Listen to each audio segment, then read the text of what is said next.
To replace the chute on your snowblower, use a 3/8-inch socket to unthread the 3 mounting bolts, securing the chute handle and the chute itself.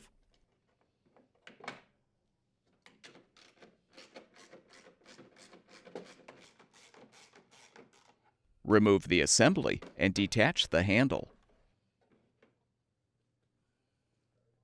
Unthread the 2 mounting screws to release the deflector assembly.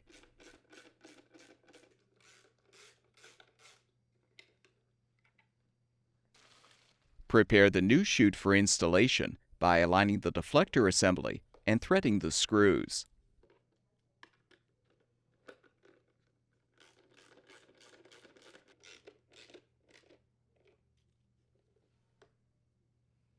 Align the handle on the chute, then position the assembly on the ring seal and thread the 3 mounting bolts to secure.